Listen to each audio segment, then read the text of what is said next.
నవయుగ వైతాళికుడు కందుకూరి వీరేశలింగం పంతులు గారి జయంతి స్ఫూర్తిదాయకంగా నిచ్చి బాల అకాడమీ విద్యాసంస్థ తెలుగు జాతి వెలుగు బాటలు వేసిన కందుకూరి వీరేశలింగం పంతులు గారి జయంతి సందర్భంగా బాల అకాడమీ పాఠశాలలో సందేశాత్మక కార్యక్రమం నిర్వహించారు. ఇందులో భాగంగా కందుకూరి వీరేశలింగం చిత్రపటం ఏర్పాటు చేసి పూలమాలలు వేసి ఆయనకందరూ నీరాజనాలు అర్పించారు. పాఠశాల ప్రిన్సిపాల్ మాధవలత మేడం గారు, correspondent MJF lion, ఎంజీవి Rabindranath sir, ఉపాధ్యాయులు, విద్యార్థులు పాల్గొన్నారు. సంస్కర్త అంటే తెలుసా మీకు? ఇంగ్లీష్లో ఏమంటారు? సంఘ సంస్కర్తని.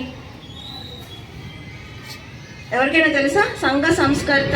మీరు సోషల్లో ఈ వర్డ్ వింటూ ఉంటారు ఎక్కువగా. సోషల్లో వస్తుంది ఈ వర్డ్. సోషల్ రిఫార్మర్ అంటారు కదా, సంఘాన్ని సంస్కరించేవాడు అని. సంఘ సంస్కరణ అంటే అర్థం ఏంటిది? దురాచారాలు, మూఢనమ్మకాలు, వీటన్నిటి నుండి చైతన్యపరిచేవాడు సంఘ సంస్కర్త. అలాంటి గొప్ప సంఘ సంస్కర్త కందుకూరి వీరేశలింగం గారు. ఆయన మన తెలుగువాడు అవడం ముఖ్యంగా గర్వించదగినటువంటి విషయం.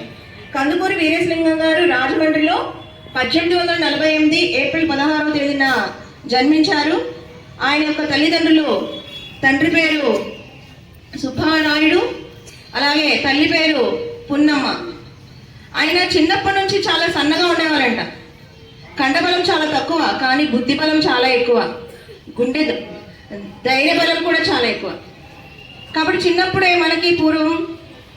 మనకి ఫ్రీడమ్ రాకముందు మన సమాజంలో కొన్ని మూఢాచారాలు, దురాచారాలు ఉండేవి.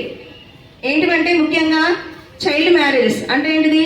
బాల్య వివాహాలు ఎక్కువగా ఉండేవి, తెలుసా? అలాగే మనకి మూఢనమ్మకాలు తెలుసు కదా, చనిపోయిన వారు ఎదురుగా రాకూడదని, పిల్లి ఎదురు కాకూడదని, ఇలాంటి అపశకునాలు, ఇలాంటి వాటిని మనం ఎక్కువగా తెలుగువారము వాటికి దురాచారాలు బాగా నమ్ముతూ ఉంటాం.